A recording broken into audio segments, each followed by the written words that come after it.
আজই ডাউনলোড করুন আর এনজয় করুন আপনার পছন্দের শো। না, শুনতে আপনাকে হবে। নন্দিনী মুখার্জি আমার মা আর আমার বা। ওই নন্দিনী ম্যাডাম থামিয়ে দিল, কিন্তু কি বলতে চাইছিল দময়ন্তী? আপনারা কি বলতে চাইছেন বলুন তো? মানে আমরা না ঠিক বুঝতে পারছি না। অনেকক্ষণ থেকে আমি শুনতে পাচ্ছি আপনারা একটা পরিচয় গোপন করার, একটা পরিচয় ওপেন করার চেষ্টা করছেন। কেন করছেন বলুন তো? এই খেলাটা কেন খেলছেন আমাদের সাথে? ও যদিও মানে আমরাই তো আপনাকে খেলার সুযোগটা করে দিলাম, তাই না? মানে এটা কোনো দরকার ছিল না, কিন্তু এত বাড়াবাড়ি এত বাড়তি কথা বলার দরকার ছিল না।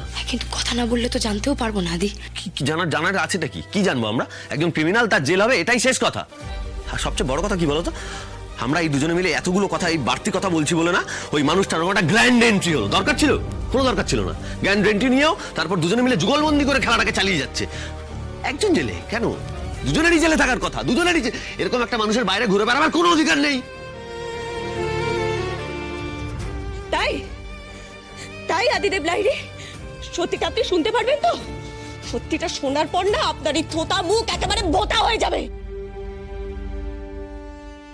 কি সাহস আছে, মনের জোর আছে সেই সত্যিটা শোনার? হ্যাঁ বলুন, সাহস আছে তো? শুনবেন? শুনুন তাহলে। হ্যাঁ, কিছু শুনতে চাই না, কিছু শুনতে চাই না। না, শুনতে আপনাকে হবে। নন্দিনী মুখার্জি আমার মা আর আমার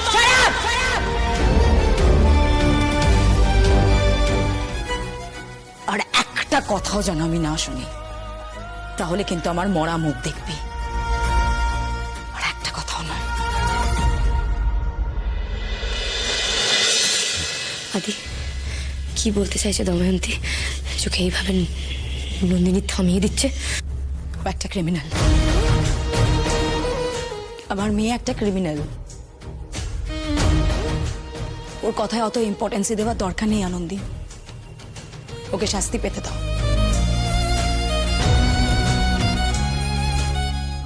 শাস্তি পেলে তবেই ও শিক্ষা হবে। সবার কাছে আমি হাত জোড় করছি আমার মেয়ের হয়ে।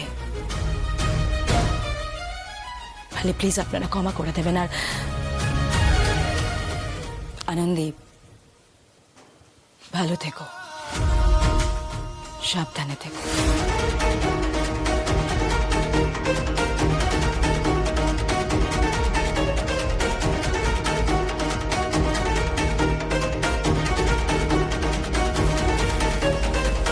দময়ন্তী ওর মায়ের কথা শুনে ওর মা দিব্যি দিল বলে থেমে গেল। ও বুঝতে দেবো কিছু বলছে না কেন? কি কি কি আটকালো?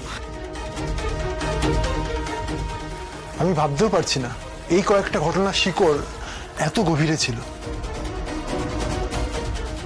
আমিও বুঝতে পারিনি। নন্দিনী ম্যাডামের নাম আমি অনেকবার শুনেছি, ইনফ্যাক্ট খবরেও দেখেছি।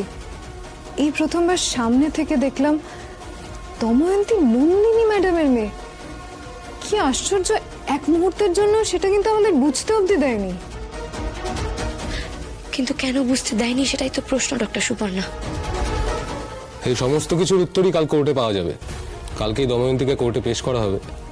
আর ডাক্তার সুপর্ণা আর মহুল, তোমাদের দুজনকেও কিন্তু সাক্ষ্য প্রমাণের জন্য কাল কোর্টে থাকতে হবে। না, শুনতে আপনাকে হবে। নন্দিনী মুখার্জি আমার মা আর আমার বা। ওই নন্দিনী ম্যাডাম থামিয়ে দিল, কিন্তু কি বলতে চাইছিল দময়ন্তী?